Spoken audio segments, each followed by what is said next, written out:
Então, voltando aí, qual a grande diferença você vê do aluno que você está dando aula hoje, que eu acho que o maior deve ser, o maior diferencial deve ser o interesse do próprio aluno, né? Eu não tenho ideia de como dar aula para quem não quer. Eu não consigo imaginar, porque eu só dei aula até hoje para quem quer ouvir eu falar, né? Agora, Sim. imagina você entrar na sala e um aluno olhando para trás, conversando. É Como é que péssimo. você... E, na verdade, eu acredito que a educação não deveria ser obrigatória. De fato, vai para a escola quem quer, não vai quem não quer. E existe todo um procedimento, né, de você ter que manter o aluno em sala. Você não pode dizer assim, se você não quer prestar atenção, sai da sala e não atrapalha os colegas. Ele tem que ficar na sala. E então se torna muito frustrante, na verdade, se torna uma conversa de louco. Eu tenho certeza que qualquer um de nós aqui, que se fosse obrigado a ficar numa sala escutando a aula de uma coisa que nunca vai usar na vida e não tem o menor interesse, não prestaria atenção, ficaria entediado.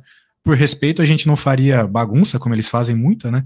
Mas eles não se aguentam. É muito hormônio, muita zoeira.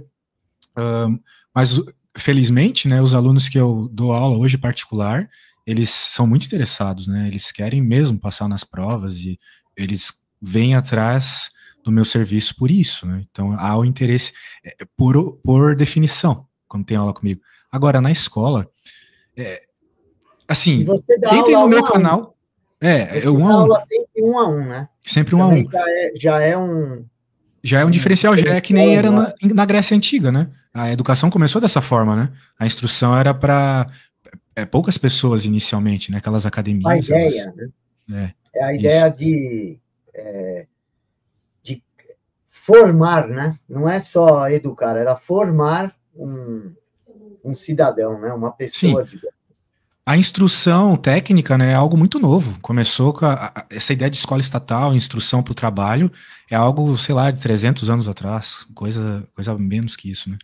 É, Na Revolução Industrial, isso começou pós-Revolução Industrial, começou a crescer muito essa necessidade da instrução formal, né? E só que como assim, o Renato falou, tem a ideia da escola formar pessoas obedientes, né?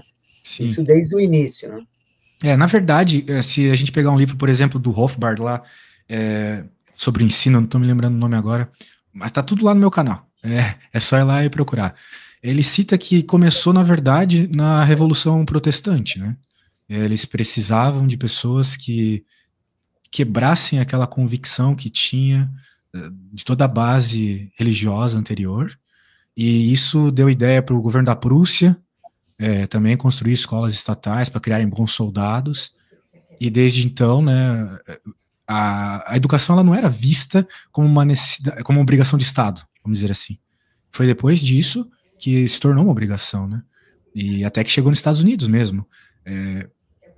Aqueles primeiros colonos lá dos Estados Unidos, eles lutavam por uma educação livre. Até que chegou o um momento que o Estado foi mais forte, né? Teve guerra entre os pais, uma mini guerra civil quando isso aconteceu. Não lembro o estado, acho que era Massachusetts. Mas sempre foi uma luta, né? Hoje em dia a gente leva como comum, né? Como obrigatório ter que ir para a escola, ou o governo dá a educação, mas nunca foi. E não deveria ser, né? A experiência mostra o contrário. Você chegou a dar aulas em Portugal, em escola, ou só como professor particular em Portugal? Eu fui convidado para dar aula numa escola internacional, até fiquei um dia lá trabalhando com os alunos, mas acabei não tendo a oportunidade. Porém, eu tenho muitos alunos portugueses e eles mostram uma realidade bem diferente da do Brasil, né? A escola é uma espécie de baladinha para a maioria dos alunos aqui, eles vão para se divertir, né? Porque não tem cobrança, eles têm convicção que vão passar no fim do ano. Aula de cidadania. Aula de cidadania. Aula de cidadania, que desgraça é essa? Aula de viadagem, putaria. Rapaz, é uma das coisas que Portugal é muito bom para o cara que é idoso. Aposentar, esse esquema do 3% de você vender Bitcoin só pagando 3% de imposto, que já está mais de um ano em sua posse. Agora, bicho, tem algumas coisas que são repugnantes. Essas aulas de cidadania são repugnantes, né? Sim, e o homeschooling ser proibido lá também. É ridículo isso. E a merenda das escolas já estão dando inseto lá, né? Caramba. Então, em Portugal já é inseto? Já estão dando umas bolachinhas feitas de inseto lá, sei lá o que é. Na Espanha, as melhores escolas, elas não são nem públicas nem privadas. São escolas concertadas. Você já ouviu essa história, Samuel? Não. É o que o americano chama de charter school. Charter school é o seguinte, são escolas que recebem dinheiro privado e público. Por exemplo, se o governo só tem dinheiro para botar um turno, eles aceitam o dinheiro do governo e os pais botam o dinheiro do turno seguinte. Então, até certa medida, entra dinheiro do governo e até certa medida, os pais botaram dinheiro, eles mandam, não é isso? Meu senhorio, por exemplo, aqui, a esposa dele trabalha voluntariamente na escola 3 vezes na semana, lavando prato e servindo os guris. Ela é uma dentista qualificada, uma pessoa com pós-graduação, mas ela faz questão de estar dentro da cozinha para saber qual é a comida que os guris estão comendo, não é isso? A diferença, isso é escola pública. Agora é escola pública que o pai e a mãe faz questão de estar lá dentro para saber o que está acontecendo, não é isso? Hein? Então, mas eu estudei em escola estadual, escola pública, e na época isso já acontecia na escola onde eu estava, e ela era uma escola até melhor que as outras da região. Porque os pais estavam dentro da escola, não é isso? Porque tinha um negócio chamado Associação de Pais e Mestres. E os caras eram ativos, assim. E eu lembro que a minha escola, eu estudei os 8 anos lá. Todo ano tinha fila, fazia fila de madrugada para fazer matrícula, que todo mundo queria estudar na escola que eu estudava, das escolas estaduais. No meu bairro era melhor. Nos Estados Unidos... Mas não era a verba, até os professores eram os mesmos, mais ou menos os mesmos. A diferença era os pais trabalhando lá dentro. Nos Estados Unidos, professor, 30% do valor do imóvel é explicado pela qualidade da escola da região. Se a escola for uma merda, as casas da região desvalorizam. Eu sei porque tem gente da minha família que escolheu a moradia por causa disso. Né? Lá. Mas eu acho que as escolas elas estão muito ruins hoje em dia no Brasil porque aumentou muito a politicagem, sabe? Inclusive, você conhece, Trump está propondo agora política de vouchers.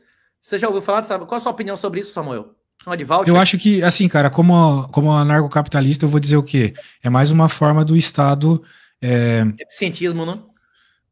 Então, não é como uma escola pública, né? Mas eu quero dizer, de certa forma, é o Estado influenciando ainda quem vai entrar ou não numa escola, né? Mas quero dizer, ele vai dar o voucher para quem ele se interessar mais. Por exemplo, para ti ele não daria, quero dizer, por causa das tuas ideias. Por exemplo, eu sou a favor de vários esquemas de renda mínima, contanto que ele tiver como contraprestação a renúncia a dinheiro, a direitos sociais. Hoje em dia, o cara recebe as bolsas vagabundagens com a obrigação de virar um vagabundo. Se ele trabalhar, ele perde a bolsa vagabundagem, não é isso? Tinha que ser o oposto. Quem recebe a renda mínima universal tinha que renunciar a direitos sociais, inclusive a direito do trabalho. Aí ele ia trabalhar. Porque não ia ter que contribuir com previdência nem nada. Todo mundo ia querer contratar esse cara, não é isso? Ele ia ter que trabalhar. Na minha opinião, se o governo, inclusive, eu tenho um artigo com o Felipe Hermes, que já vai, da época de Dilma, bicho, já vai fazer 7 anos, mostrando como dava para pagar um salário mínimo a cada brasileiro que quisesse, sem aumentar a arrecadação. Inclusive, reduzindo o gasto, porque cada brasileiro desse que aceitasse ia renunciar à aposentadoria, ao sistema previdenciário, à saúde, à educação, direito trabalhista, isso tudo é custo. Cada ano que mais gente aceitaria, o certo era quem recebe 1 centavo do governo não votar. Enquanto parasitas votarem, enquanto pessoas que vivem do governo votarem, é um condomínio que o porteiro vota, meu irmão. Democracia da degeneração da República. A República é quem contribui e vota, é o condomínio. Pagou o condomínio, vota. Nós vivemos em um condomínio onde o porteiro e o visitante vota. Isso nunca dá certo. Já tem mais porteiro do que condômino, não é isso? Já esculhambou, acabou, não é isso? Hein? Eu também acho. Eu acho que nem precisaria o cara ser excluído do serviço público, do atendimento público nas escolas e em hospitais, ok? Mas não pode votar. Não. Porque aí é conflito de interesse. Não, mas, não pode professor, votar. Quem recebe alguma coisa não deveria votar. Na época, era tipo 1,2 salário mínimo. Vamos dizer que hoje em dia fosse R$ 2.200. Se o governo gasta R$ 2.200 com sua saúde e sua educação, é justo dizer pro cara, velho, você prefere fazer um curso de história, de filosofia, de assistência social numa federal, ou tome R$ 2.200 na mão? Você acha que a maioria das pessoas vai preferir o quê? O senhor ia preferir SUS ou R$ 2.200 na sua mão para você comprar seu plano que você quisesse? A maioria da população, aceitando esse dinheiro para renunciar, seria a maneira de acabar com o Estado social sem violência. A maioria das pessoas iam aceitar renunciar aos direitos políticos. Você concorda comigo ou não? Eu concordo e eu acho que... Eu renunciaria, eu não ia querer votar. Você ia querer votar? Hein, Samuel? Você prefere...